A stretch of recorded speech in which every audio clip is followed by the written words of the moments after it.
Hey everybody, thanks for joining me for Simple Conversations with Health Conscious People. I'm talking with my friend JP Cook, and we're having a discussion on how to overcome a grim diagnosis. And so I'd love for you to meet him and just listen into the conversation.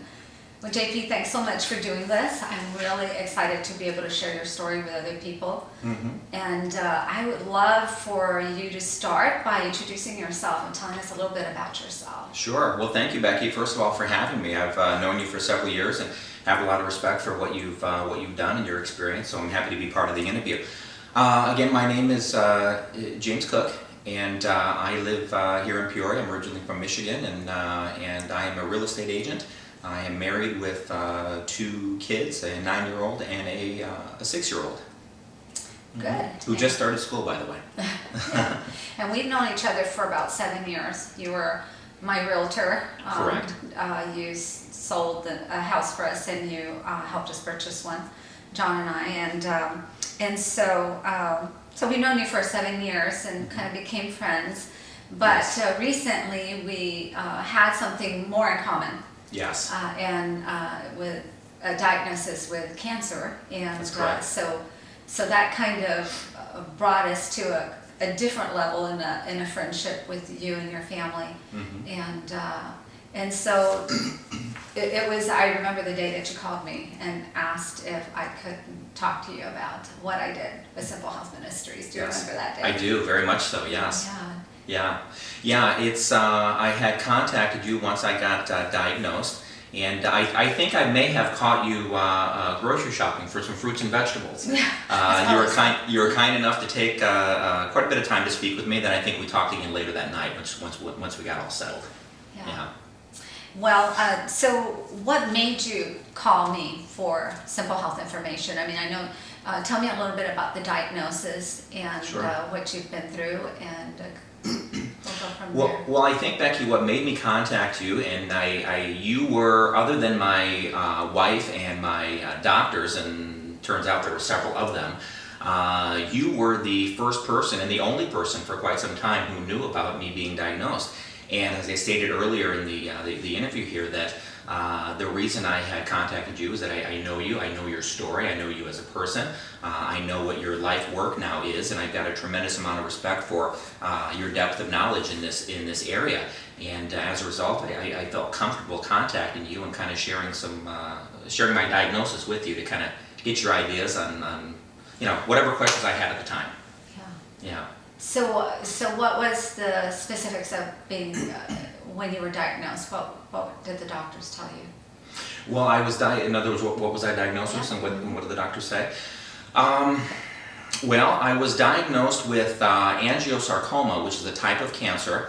I got a real crash course in cancer over the next 30 days.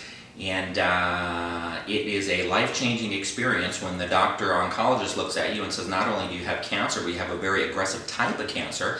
And the fact that you're telling me you've had this lump for quite some time tells me that it may have spread. And if it did, there's probably not a lot we can do for you, simply because this type of cancer is resistant to chemotherapy. And in that moment, everything literally changed. And then I had a PET scan scheduled, and of course the radiologist was backed up, and then of course we had the weekend, so it got stretched out a little longer than I would have liked. I got the results of the PET scan about a week later, went back in the oncologist's office, and he and I were both thrilled when he came in and said that the cancer did not spread anywhere. In fact, it stayed local in that one spot, and we're going to have a surgeon cut it out, and hopefully you'll go on to live a normal life. But so that's kind of my experience. Yeah, a lot of information to take in. A lot of information to take in, you bet, in a very short period of time with a very emotional mindset. I consider myself a very logical person, but boy, I was quite emotional for about a week to 10 days there, that's for sure. Yeah. I still remember that day when we got the news, and John and I were sitting there with our doctor, and he rolled up his little chair that he sat on, and he just kind of almost came right up to our knees to tell us that I had breast cancer. Yes. It was like the whole world just stopped. Yes. And I couldn't even think. It was just really a phenomenal moment. Yes. That it's not only life-changing, but it compels you to something. Yes, compels you to something, for into sure. something, to either panic, fear, distress, frustration. How could this be? All kinds of things going on, Yes. within you, within a matter of seconds, really. It just triggers off this amazing, phenomenal state of mind. And I guess I'm just interested in what were your first thoughts as you heard the words that, yep, this is what it is. Yeah. Well, my first thoughts, Becky, I was terrified, and that's not an exaggeration. I was terrified when I got the diagnosis, and then very, very scared once I met with the oncologist, and he told me that it's not just cancer. I didn't know anything about cancer, so I figured cancer was cancer. When what I've learned is there's different types of cancers, and there's different levels of different cancers are more aggressive than others. And then when I found out how aggressive mine was, I wanted a second opinion of the biopsy, so they sent it to a clinic and a lab in Massachusetts. So I got two diagnoses from two different labs that it was with the same diagnosis. So we were convinced that was accurate. But to answer your question, no, it was very terrifying for about a week to 10 days. And then once I got the lab results from the PET scan, the weight of the world just came off my shoulders. Mm-hmm. So that's kind of how I felt when that happened. So there are a lot of decisions that you make to reclaiming your health. Mm-hmm. And so you just shared a couple of them. These were medical decisions that you have to make, and yes. Instantly too, mm-hmm. aren't they? I mean, one after another. Very blood quickly, test, yes. And are you going to have surgery? That's one of the things that Simple Health Ministries is all about, mm-hmm. is distinguishing and defining the resources available mm-hmm. to cancer patients, anybody who's trying to get healthy and go from the unhealthy lifestyle to a healthy lifestyle, mm-hmm. and that the medical is one resource, and yep. we certainly are thankful for that. So you've described that portion, and then you integrated some other things, and this is where Simple Health Ministries and mm-hmm. you and I come together, and a lot of other resources that you've used. Yes. So how did you come about that, or what are the things that you've been doing? The things that I've been doing since the surgery and since the radiation? Yeah. Yeah, well, I've done several things.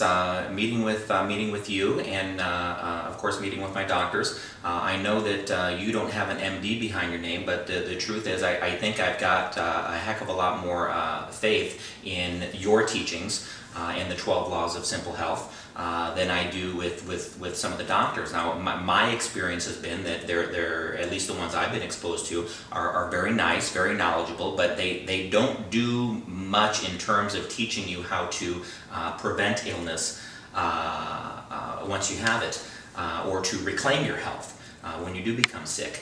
It's all about the surgeries, the pills, the radiation, and I'm sure to a certain extent those have their place, but there's a tremendous amount more, a lot more information out there to help you to sustain your health over long periods of time, so you don't develop other disease and illness in the future. And so it doesn't come back. So it doesn't. Ultimately, the person who's going to overcome a grim diagnosis has to do the research. Yes. They have to come home and cook the brown rice. Yes. It's just not going to, that it's not sufficient to think that you do all the medical conventional treatment, which thank God that so many people do have Absolutely. good results from them. Mm-hmm.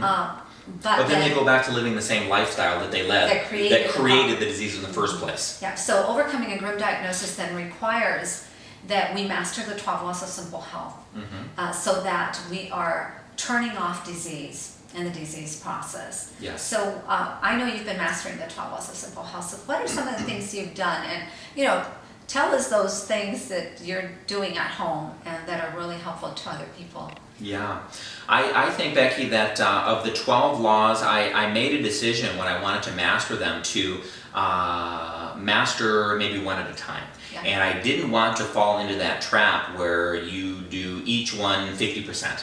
And I really wanted to get a full, strong grasp on each one of them before I moved to the next one.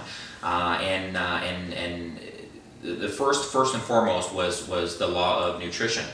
And I completely changed the way that I eat from literally multiple fast food stops per day to eating at least 90, maybe 95% raw plant-based food.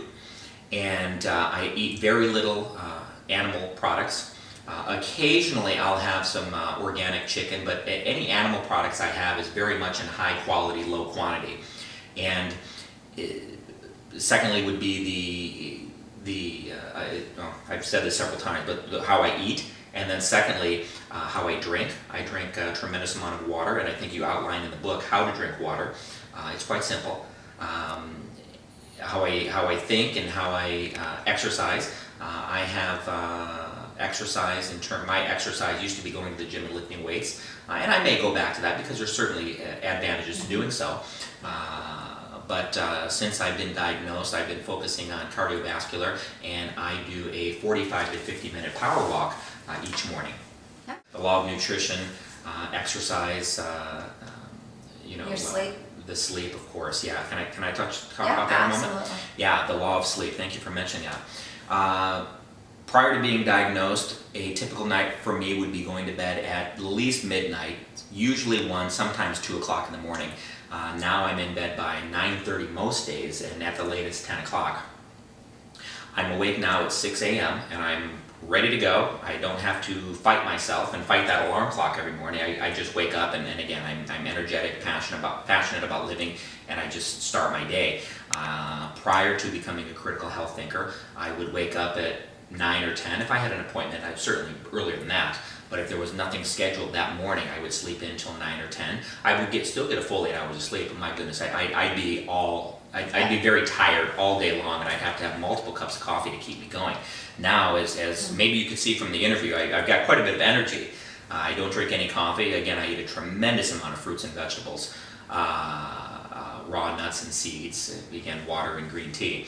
And that's been my diet over the last 6 months. And as a result, I've got the energy throughout the day, versus in the past I'd have to have the cup of coffee to give me what I thought was energy in the moment that would last an hour or so.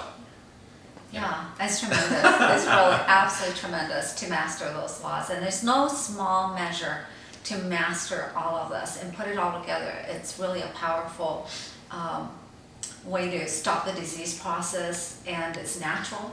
You have to eat, you have to sleep, you have to drink. You're just doing it the way it's supposed to be done. Yes. And your body is responding and it's stopping the disease process. And I think that's beautiful. It's a real work that should be valued and mastered by every person. But sadly, most of us come through to this knowledge through a lot of suffering. Yes. And through a fright, as you said. What was the one that I had the most challenge with? And I don't have to give much thought to that. I know what it is. It is the law of rest and the law of stress reduction. And as somebody who is trying to run a business, a real estate business, like most people, the phone rings, you got the voicemails, you have the emails, just nonstop, which is a good problem to have. Well, at the same time, when there's so much action going on, when I leave here, I'm going to an appointment. It's very difficult to put the brakes on and take that 10, 20, 30 minutes to just relax and decompress and reduce the stress that is built up throughout the day with everything you've got going on. So the answer to the question is the law of rest, the law of stress reduction. I'm getting better at that every day, but not near where I'd like to be. But not where you used to be. Oh, no. Yeah. No, much better than it used to be, yeah. Is there anything you think people should know about the journey to reclaim your health that would be encouraging to them, especially those who had just been diagnosed with cancer, and maybe they just left that scenario with their doctor, and their doctor has told them, this is the worst case scenario. I remember hearing that from my doctor. You are the worst case scenario. And taking that home, and at the end of the day laying in the bed and going, what does that mean? And how am I going to come out of this? Yeah. And so what kinds of things do you think we need to say to people who have just been diagnosed? Well, I think that for people who've just been diagnosed, my goodness, I think that a tremendous amount of faith, and that's easy to say, and everyone as an individual has to come to a point where they know what that means for them. And I think surrounding myself with, again, the doctors, you, your teachings, your classes, which again, I can't tell you enough how thankful I am for all the work that you've done and how much you've changed my life. And then, of course, the faith.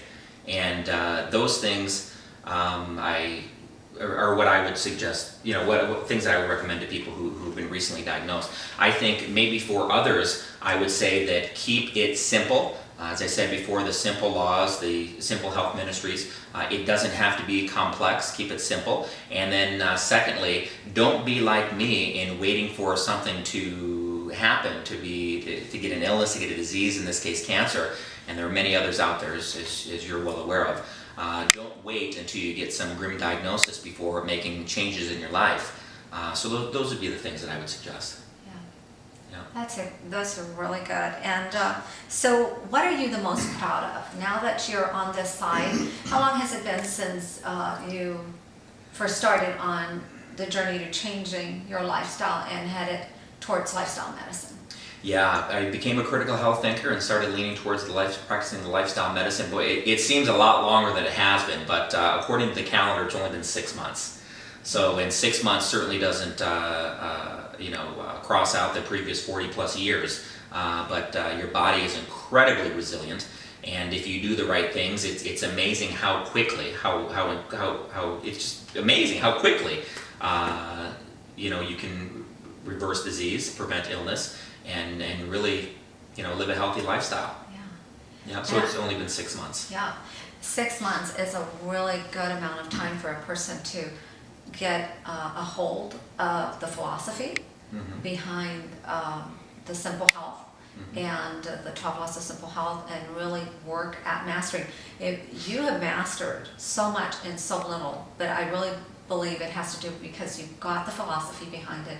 You understand that this is a lifestyle medicine, and that it's lifestyle medicine, and that you're using your resources with a specific philosophy behind it, and that is that you are your first own resource. Yeah. And that was those are critical health thinking skills that I developed over the years.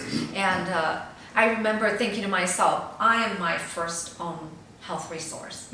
I thought it was the medical system until they said there's, Well, that's what you're conditioned to believe. Yeah, until they said you're dying and at the end of the year. Yes. And I thought to myself, okay, but you're my resource here. Yeah. But really it's our faith first, and then you're your own health resource. You decide, you make a plan, you put a strategy together, you find out what you're doing right, you find out what you're doing wrong, and then you head towards mastering those things that you should be doing. And I think you've been working on that diligently. Yeah. I always love it when people call me and say, am I eating the right oatmeal? Yes. Because I know that they're thinking. Yeah. And they're not just now taking for granted this information, this life-saving information.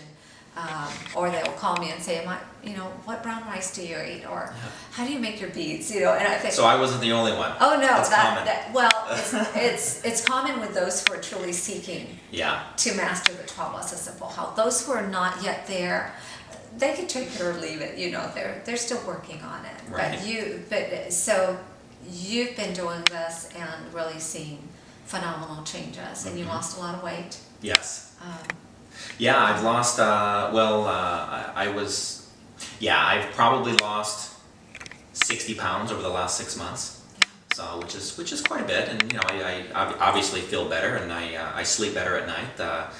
My wife says I don't snore anymore, so that's good, and obviously a tremendous amount of energy. So, and then of course I was on several medications, one of which was for high blood pressure, and the expense associated with that is I've got insurance, but I've got quite a deductible, so a lot of that money comes out of my pocket. So it's great for many reasons to get off all that medication, and I am off everything. I don't take any medicine right now. So yeah. Yeah. So you can be very proud of the work that you're doing Yep. and mastering, and hopefully, as you continue to master it and working on it and getting your story out there to people that you feel needed, that you'll be able to pass on this life-changing information to other people in your family. You've got a lot of family to pass Sure. it on to. 17. Yep. What is it, 17? 17 kids. My mom's Kids. one of 17. That's Okay, one of correct. 17, and everybody then had you have all kinds of family. cousins, and yeah, by now, yeah, the years pass, and those 17 have kids, and then they have kids, so it's quite a large family. Yeah. Yep, and friends and others Mhm. who will need it. And so I really appreciate you giving me this chance to talk with you and Sure. share with others the work that you have been doing and seeing the results, and knowing that this will make a tremendous change for other people who are just listening. Sure. Because I remember when I first got diagnosed, I was looking to hear stories of people who had accomplished what I was Yes. trying to achieve. And that's really all that I have. I don't have the depth of knowledge in any of this that you have. I don't have the MD behind my name. I don't claim to be a health and wellness expert. I just simply have my story and my experience. And if anybody's interested in hearing it, if it helps them, then good. That's good. Well, very good. Thanks so much for joining me. I appreciate it. And thanks for joining us. I hope you keep watching and click on to the rest of the videos. Bye-bye.